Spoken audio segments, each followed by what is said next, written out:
il aurait dit que les prophètes qui donnent des numéros de téléphone, des noms, sont des voyants, qu'il ne faut pas les écouter. Pouvez-vous nous donner votre avis et vos réactions ce soir, prophète Joras? Gloire au Seigneur.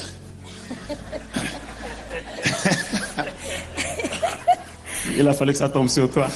Il fallait. J'aurais pensé que ça commençait par le prophète parce qu'au moins lui il était dans la salle, mais je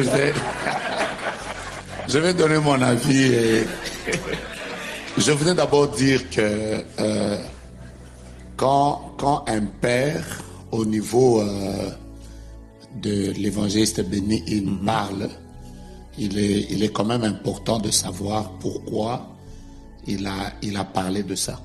On ne peut pas vite se jeter dans ce courant des personnes qui se lèvent et qui condamnent, qui disent il n'a pas bien dit.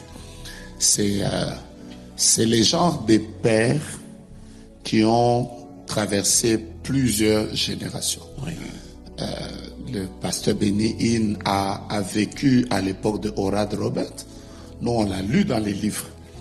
Mais lui, il a côtoyé ces genres de personnes, il a côtoyé ces genres d'onction. Il a vécu, pas de manière lointaine, mais de manière proche avec des personnes comme Catherine Kuhlman, oui, que nous, on a vu sur des petites cassettes qu'on ramassait par-ci, par-là. Mais lui a vécu avec des personnes comme ça.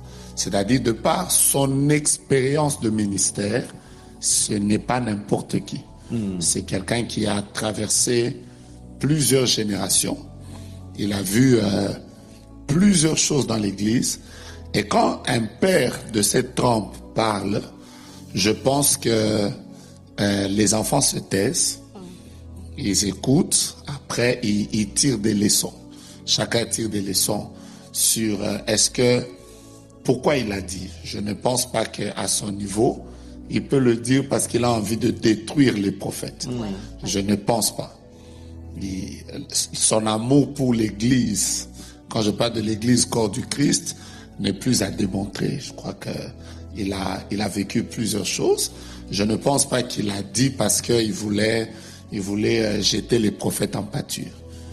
Alors, je prends d'abord cet aspect des choses pour nous faire comprendre l'homme qui en a parlé. Si c'était quelqu'un d'autre, on aurait pu dire, voilà, ok, c'est un païen, mais c'est un père qui a traversé des générations, qui en a parlé. Sûrement qu'il en a parlé sur base des faits, ou des constats, ou peut-être encore, Dieu voulait préserver l'Église de quelque chose qui va arriver dans la suite.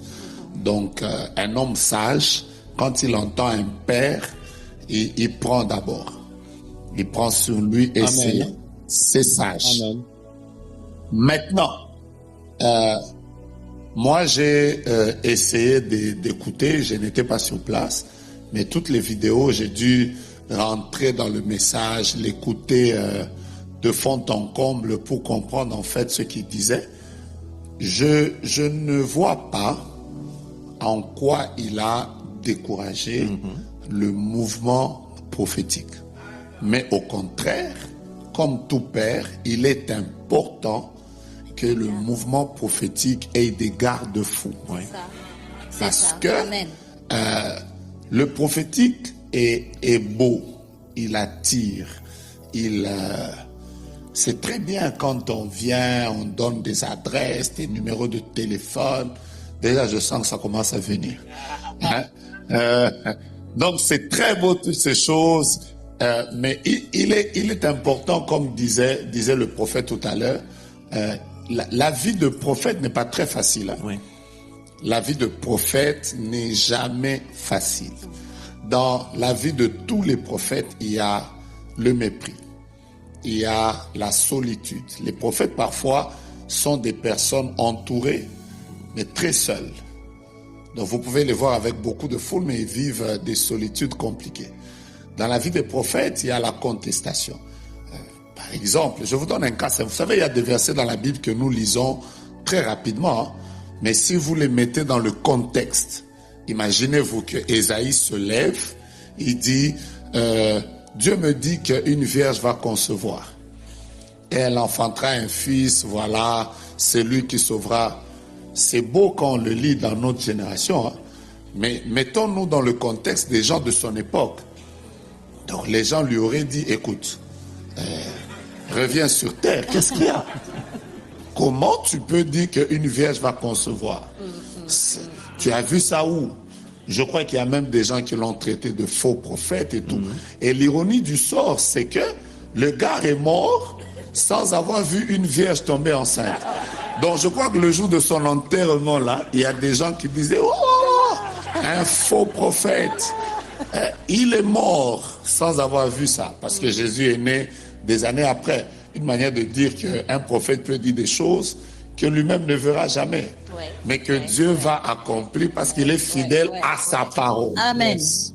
Vous voyez un peu? Donc déjà, la vie de prophète n'est pas très difficile. Mais une autre chose, c'est que les prophètes tombent facilement dans l'orgueil. Je comprends pourquoi la majorité des prophètes, Dieu leur a demandé, Dieu leur a exigé la simplicité, l'humilité, parce que ça fait du bien. Hein?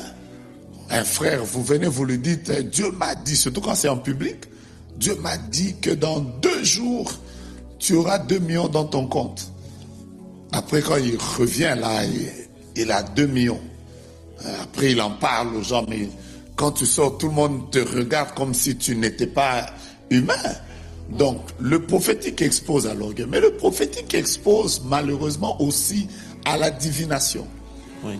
Vous pouvez facilement être possédé par des esprits parce qu'on est à la recherche des détails. Les prophètes actuellement, nous tous, nous coulons dans ça, mais les prophètes actuellement ont difficile à accepter que je peux prophétiser sans avoir donné le nom, l'adresse, le numéro de téléphone.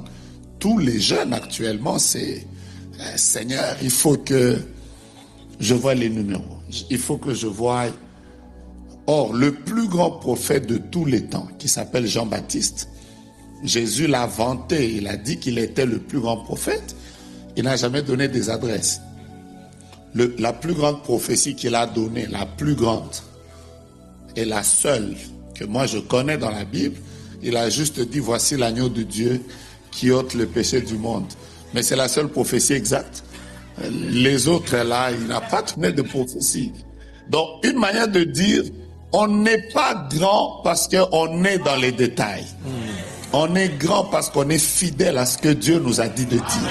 Amen. Alors, un père comme le pasteur Denis Hill, quand il fait comprendre aux gens que le prophétique, ce n'est pas seulement ce modèle que vous vivez. Vous devez faire très attention parce que dans ça, il y a aussi des gens qui ont contacté des divinités. Je pense qu'il faut juste l'écouter sous cet angle et non pas commencer à tourner comme si les prophètes sont les plus grands blessés des ministères. Mais toujours est-il que nous tous, nous savons que les détails là, c'est biblique. Par exemple, quand Dieu apparaît à Ananias, je suis dans Actes des Apôtres, au chapitre 10, il lui dit, va sur telle avenue qui s'appelle la Belle, tu vas arriver à tel endroit, tu trouveras un homme qui s'appelle Saul de Tarse, il est aveugle, ça fait 3 jours. Mais c'est une adresse que Dieu lui a donnée. Tout à fait. Donc, il lui a donné et le nom, et l'adresse, et le numéro de l'avenue. Donc, ces choses sont bibliques. Amen. Amen. Amen. Vous voyez? Amen.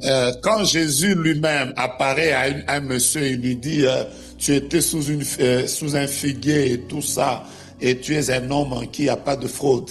Mais ça s'appelle détail. Oui. Donc, une manière de dire, ceux qui coulent dans ça, couler dans ça, mais tout en sachant que les pères ont mis des garde-fous, rester dans ces garde-fous. Ça, c'est ma compréhension. Amen. Ouais. Merci beaucoup, prophète.